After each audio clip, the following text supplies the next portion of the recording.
Welcome.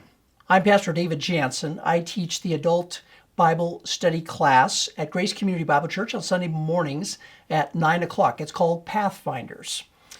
Now, in this class, we have just started a series having to do with thinking. And this is related to the mission of our church here, Grace Community Bible Church.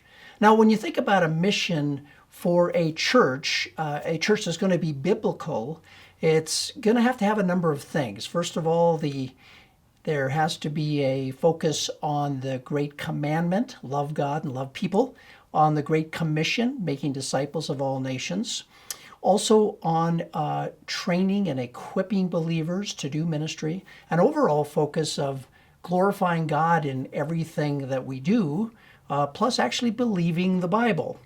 So you have to have all of those things just for a church to be a biblical church. But then the question gets to be, well, what is the specific mission of a specific church, in this case, Grace Community Bible Church, at the corner of 1300 East and Sanders Road? Well, our specific mission is encouraging people to think and to pursue a biblical relationship with Jesus. And it's the first part of that mission statement, encouraging people to think, that is the title of our series, our 5-part series. This is an introductory video for part 2 of that series that we will talk about when we meet on Sunday morning, June 7th at 9 a.m. And this gives some information ahead of that class time so that people are ready to interact on this material. If you are not presently signed up to attend this class, I want to invite you to do so. You can go to mygrace.us and scroll down to Connect with Us.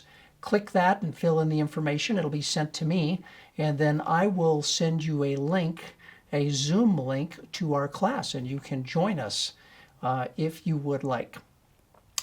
When we're talking about thinking, it is a little hard to get a handle on that, although we all do thinking. It turns out that people talk about different kinds of thinking. There's many different kinds of thinking. In this book, A Whack on the Side of the Head by Roger von Erck, he talks about a variety of kinds of thinking, and it's really a spectrum, and I want to show you the spectrum. In terms of kinds of thinking, on this end you have kind of a wide brainstorming type of thinking, and at this end it focuses in to the right answer, like the one right answer that's going to happen. On this side, thinking is more focused on a dream or dreaming. This is much more concrete. The brainstorming seeks to gather information, in fact, a lot of it if possible. Over on this side, the idea is to sort through it and figure out what the right answer is. So on the brainstorming side, you're trying to think of something different, come up with something new. On the right answer side, you're trying to get something done. You make a decision and say, this is what we're going to do. Well, there's a variety of different kinds of thinking that will fall along this spectrum. Let me just list a few. We have logical thinking, conceptual thinking, analytical thinking, critical thinking, foolish thinking, digital thinking, metaphorical thinking, analog thinking, practical thinking, ambiguous thinking, or thinking about thinking. That's actually what we're doing in this class, is thinking about thinking, or fantasy thinking. So there really is quite a range, and you can talk about the various kinds of thinking.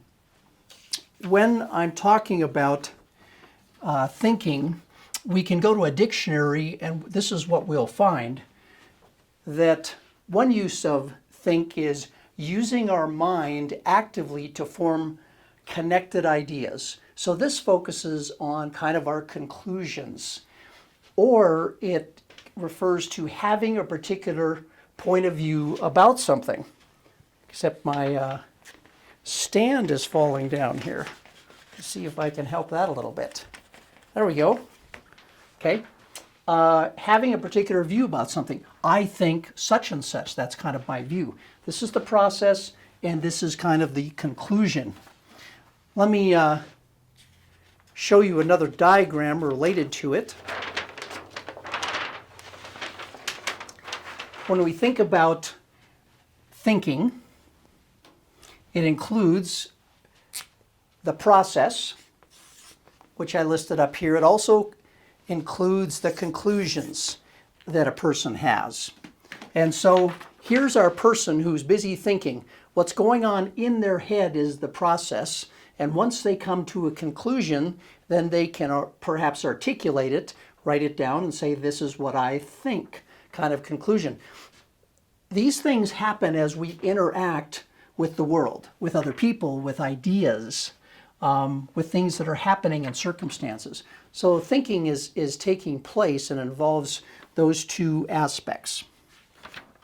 And when you get to conclusions, this could include opinions or beliefs or convictions, for example, kind of different levels of commitment for the different kinds of thinking.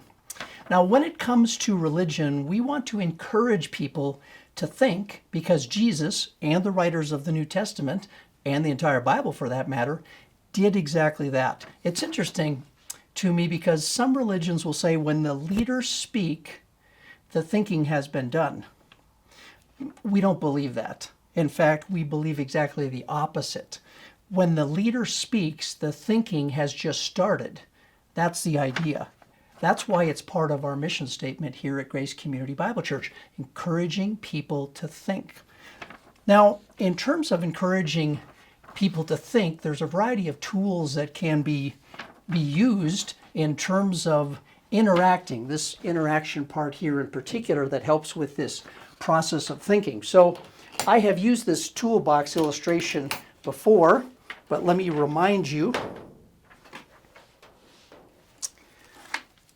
One of the important things to do is just to build bridges, to build relational bridges. And so think of it as a hammer, kind of a basic tool that is very useful, just building relationships with people so that you can interact with them.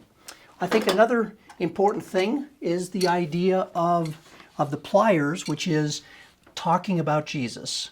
I think for a believer in Jesus Christ, we should integrate references to Jesus that fit so that it's a normal part of our conversation, so that it's not anything weird or strange. That's another tool that's critically important.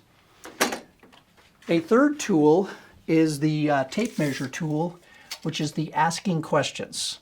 And of course, there's all kinds of different questions you can ask.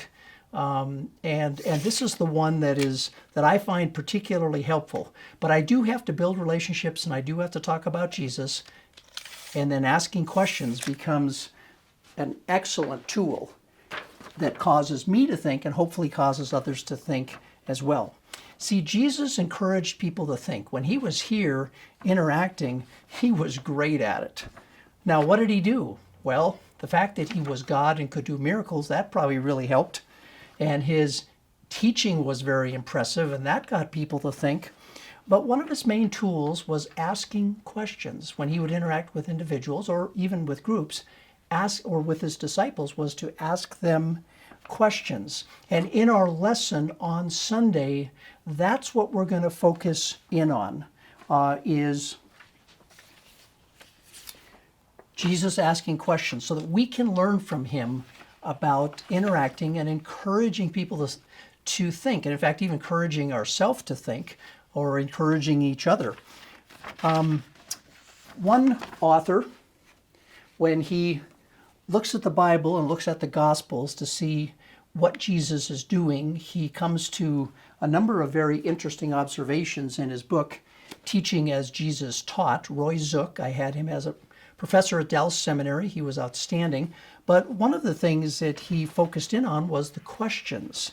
And his summary, in his summary, he gives 15 different purposes that Jesus had for asking questions. And in the handout that I send out to people in the class, that when I send out the Zoom link, you can take a look at this handout, and on the second page you will find the toolbox, but you'll find Roy Zook's 15 different purposes for questions that Jesus asked. And we're going to be taking a look at some of those passages on Sunday to learn what it is he did.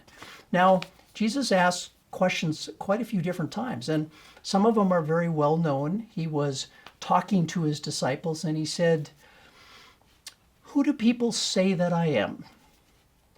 And the disciples responded in various things they had heard as far as what people had said about Jesus. And then Jesus turns to Peter and he says, "Who do you say I am?" An excellent use of questions, driving something home. And so we're going to take a look at a number of questions that Jesus asked to understand the big picture in hopes that we can be more effective as we interact with people, as we in fact even encourage one another to think and to think better and to think well. So in class, that's what we're going to take a look at. With Jesus asking questions, Roy Zook has itemized 225 questions, different questions that Jesus asked during his life on earth here that are found in the Gospels. We're not going to be looking at all of those. We're just going to be looking at a handful of those. So I hope that you can make it on Sunday morning at 9 a.m. The worship service is at 11 a.m. And if you are not part of this class but would like to be, I mentioned earlier, go to mygrace.us, go to connect with us, send in the information. I'll send you a link to Zoom because that's how we conduct the class. So thank you so much for watching. Hope to see you Sunday morning. Thanks.